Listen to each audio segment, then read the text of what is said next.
But ನೀವು ಮಾಧ್ಯಮದವರಿಗೆ ನನ್ನ personal request ಏನಪ್ಪ ಅಂದರೆ, ಬಟ್ ಇದು ಸಂವಿಧಾನಾತ್ಮಕವಾಗಿ ಯೋಚನೆ ಮಾಡ್ಬೇಕಂದ್ರೆ ನೀವು ಮಾಧ್ಯಮದವರು ಇದನ್ನು ಹೆಚ್ಚು ಕಮ್ಮಿ ಜನರ ಮಧ್ಯೆ ಹೇಳ್ಬೇಕಾಗುತ್ತೆ. ಯಾಕಪ್ಪ ಅಂದರೆ ಇದು ಗೌಪ್ಯವಾಗಿ ನಡೆಯುವಂಥ ಮತದಾನಗಳು ಇವು. ಈಗ ಮತದಾನ ಮಾಡುವಾಗಲೇ ಗೌಪ್ಯವಾಗಿ ಮಾಡುವಂಥ ಮತದಾನ ಮಾಡುವಾಗಲೇ ಆ ರೂಲ್ಸು ಸಂವಿಧಾನದ ಅಡಿಯಲ್ಲಿ ಇರುವಾಗ ನೀವೀಗ ಪಬ್ಲಿಕಲ್ಲಿ ಒಬ್ಬ 2 ಜನ ವ್ಯಕ್ತಿಗಳನ್ನ ಬಿಂಬಿಸ್ಕೊಂಡು ಹೋಗಿ ಅವ್ರನ್ನ ಪ್ರಚಾರ ಕೊಟ್ಟು ನೀವೇ ಅವ್ರನ್ನ ಒಂದು ಫಾರ್ಮ್ ಮಾಡ್ದಂಗೆ ಮಾಡ್ತಾಯಿದ್ದೀರಿ ಮಾಧ್ಯಮದವರು. ಬಟ್ ಇದು ಸಂವಿಧಾನಾತ್ಮಕವಾಗಿ ಯೋಚನೆ ಮಾಡಿದಾಗ ತಪ್ಪಲ್ವೇ ಅಂತ ನನ್ನ ಕ್ವಶನ್ ಇದು ದಯವಿಟ್ಟು ನೀವು ಇದು ಮಾಡೋದಿದೆಯಲ್ಲ, ಇದು ಆ್ಯಕ್ಚುಲಿ ಇದು ತಪ್ಪು. ಇದು ಈಗ ಮತದಾನನೇ ಗೌಪ್ಯವಾಗಿ ಮಾಡಿದ ಮೇಲೆ ಸರ್, ಮತದಾನನೇ ಮತ್ತು ಒಬ್ರಿಗೆ ಏನಾದ್ರು ಒಂದು ಕೊಡುವಂಥ ಇದನ್ನು ಅದು ಕಾನೂನು ಬೈರ ಮತ್ತು ಅದು ಇದು ಚುನಾವಣೆ ನೀತಿ ಸಮಿತಿಗೆ ತದ್ವಿರುದ್ಧವಾಗಿದೆಯೋ ಅಂತ ಹೇಳುವಂಥವ್ರು ನೀವು ಇದನ್ನು ಮಾಡ್ತಾಯಿದ್ರಲ್ಲ, ಇದು ತಪ್ಪಲ್ವೇ ಅಂತ. ಈಗ ನೀವು ಇದನ್ನು ಪಬ್ಲಿಷ್ ಮಾಡ್ತಿದ್ದಿಲ್ಲ ನೀವು ಪ್ರಿಡಿಕ್ಷನ್ ಅಂತ ಕರಿತೀವಿ ಸರ್. ಪ್ರಿಡಿಕ್ಷನ್ ಅದು ಮಾಡ್ಬೋದೇ? ಸಮೀಕ್ಷೆ ಮಾಡ್ಬೋದಾ? ಸಮೀಕ್ಷೆ ಅಂದ್ರೆ ಅದು ಹೇಗಾಗಂತಂದರೆ, ಸಮೀಕ್ಷೆ ಮಾಡಿದರೆ ಹೇಗಾಗುತ್ತೆ ಸರ್, ಇಲ್ಲಿ ನೀವು ಒಂದು ಸೈಡ್ ಮಾಡ್ದಂಗೆ ಆಗುತ್ತೆ ಸರ್.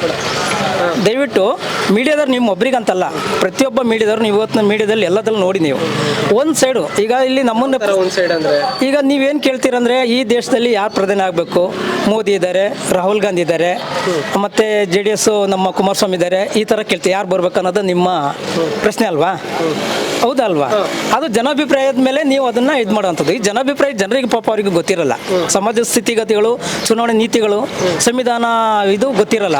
ಅವ್ರು ಯಾವುದೋ ಒಂದು ಫಾಲೋವರ್ಸ್, ಈಗ ನಾನು ದಳನೋ ಇಲ್ಲ ಕಾಂಗ್ರೆಸ್ಸೋ BSPನೋ BJPನೋ ಯಾವುದೋ ಒಂದು ಫಾಲೋವರ್ಸ್ ಆಗಿರ್ತೀನಿ, ಅದ್ರ ಪರ ಮಾತಾಡ್ಬಿಡ್ತೀನಿ. ಅದೇ ಇದನ್ನು ಇಟ್ಕೊಂಡು ನೀವೇನು ಮಾಡ್ತೀವಿ ಅದನ್ನು ಟೆಲಿಕಾಸ್ಟ್ ಮಾಡ್ತೀರಾ. ಅದು ಏನಾಗುತ್ತೆ ಅಂದರೆ ಒಂದು ಸೈಡ್ ಮೆಜಾರಿಟಿ ಬಹುಮತ ಬಂದಂಥ ಸಂದರ್ಭದಲ್ಲಿ ಅದು ಆ ವ್ಯಕ್ತಿ ಮೇಲೆ ಪರಿಣಾಮಗಳು ಬೀರ್ತಾ ಹೋಗ್ತವೆ, ಆ ಪಾರ್ಟಿ ಮೇಲೆ ಪರಿಣಾಮ ಬೀರ್ತಾ ಹೋಗ್ತವೆ. ಅದು ಆ್ಯಕ್ಚುಲಿ ತಪ್ಪು ಅಂತ ನನ್ನ ಅಭಿಪ್ರಾಯ. ಅದು ಆ್ಯಕ್ಚುಲಿ ಅದು ನೀವು ಮಾಡೋದು ತಪ್ಪು ಅಂತ ನನ್ನ ಚುನಾವಣಾ ನೀತಿ ಸಮಿತಿ ಅದು ನಿಮ್ಮ ಮೇಲೆ ಇದನ್ನ ಇಡಬೇಕಿತ್ತು ನಿಗನ. ಅದು ಯಾಕೆ ಇಟ್ಟಿದೆ ಇಲ್ಲೋ ಗೊತ್ತಿಲ್ಲ ಒಂದು. ಆಮೇಲೆ ನಿಮ್ಮಲ್ಲಿ ಕೇಳುವಂಥ ಪ್ರಶ್ನೆಗಳು ಏನು ಹೇಳ್ತೀರಾ, ರಾಹುಲ್ ಗಾಂಧಿನೋ ಮೋದಿನೋ ಈ ದೇಶಕ್ಕೆ ಪ್ರಧಾನಿ ಅಂತ. ಆ್ಯಕ್ಚುಲಿ ಅದು ತಪ್ಪು. ಯಾಕಂದರೆ ಸಾವಿರಾರು ಪಕ್ಷ ಇದೆ, ಅದರಲ್ಲೂ ರಾಷ್ಟ್ರೀಯ ಪಕ್ಷಗಳಿದ್ದಾವೆ, 4-5 ಪಕ್ಷಗಳಿದೆ ಆಲ್ರೆಡಿ, ಮೂರು ಪಕ್ಷಗಳಿದೆ ರಾಷ್ಟ್ರೀಯ ಪಕ್ಷ ಆಗಿ.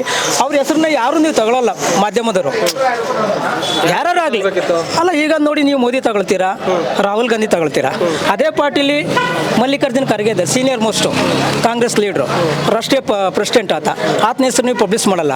ಆಮೇಲೆ ಅದೇ ಥರ ತಗೊಂಡ್ರೆ ಬಹುಜನ ಸಮಾಜ್ ಪಾರ್ಟಿ ರಾಷ್ಟ್ರೀಯ 3ನೇ ಪಕ್ಷ BSP, ಅವ್ರ ಹೆಸರು ತಗೊಳ್ಳಲ್ಲ. ಅವ್ರಿಗೆ ಅರ್ಹತೆ ಇದೆ, ಮಾಯಾವತಿಗೂ ದೇಶದ ಪ್ರಧಾನಿ ಆಗುವಂಥ ಅರ್ಹತೆ ಇದೆ. ಯಾಕಿಲ್ಲ? ಮತ್ತೆ ರಾಷ್ಟ್ರೀಯ ಪಕ್ಷ ಯಾಕೆ ಕೊಡ್ತಾರೆ ಸರ್? ಮತ್ತೆ ಇಂಡಿಯಾ ಒಕ್ಕೂಟದಲ್ಲಿ ಇಲ್ಲ ಅವರು, ಇಂಡಿಯಾ ಒಕ್ಕೂಟದಲ್ಲಿ ಇಲ್ಲ, ಅವ್ರು ಇಂಡಿಪೆಂಡೆಂಟ್ ಆಗಿದ್ದಾರೆ. ಅವರು ಇಂಡಿಪೆಂಡೆಂಟ್ ಪ್ರಧಾನಿ ಅಂತ ನಾವು ಕರೆಯೋದು. ಪ್ರಧಾನಿ ಅಲ್ಲ, ಒಕ್ಕೂಟದೊಳಗಡೆ ಸೇರಿದವ್ರು ಮಾತ್ರ ಸರ್. ನೋ ಈಗ ಒಕ್ಕೂಟದ ಒಳಗಡೆ ಡಿಸೈಡ್ ಮಾಡ್ತಾರೆ. ಈಗ TMC ಆಗಿರಲಿ, JDU ಆಗಿರಲಿ, ಇನ್ನೊಂದಾಗಿರಲಿ, ಕಾಂಗ್ರೆಸ್ ಆಗಿರಲಿ, ಮೈತ್ರಿಕೂಟ ಘೋಷಣೆ ಮಾಡಿಕೊಂಡು ಇವತ್ತಿನವರೆಗೂ ಮಲ್ಲಿಕಾರ್ಜುನ್ ಖರ್ಗೆ ಅವರು ಪ್ರಧಾನಿ ಆದ್ರೆ ನಮ್ಗೆ ಒಪ್ಪಿಗೆ ಇದೆ ಅನ್ನೋದನ್ನ ಘೋಷಣೆ ಮಾಡಿದ್ದಾರೆ. ಹೌದಲ್ವೋ? ಅದನ್ನ ಎಲ್ಲಿ ಟೆಲಿಕಾಸ್ಟ್ ಮಾಡಿಲ್ಲ ನೀವು? ಹೌದಲ್ವೋ? ಅಲ್ಲ, ಮಾಡಿಲ್ಲ. ನಾವಲ್ಲ ಅಲ್ಲ ಮಾಧ್ಯಮದವರು ಮತ್ತೆ TV ಮಾಡಿಲ್ಲ ಅದನ್ನ.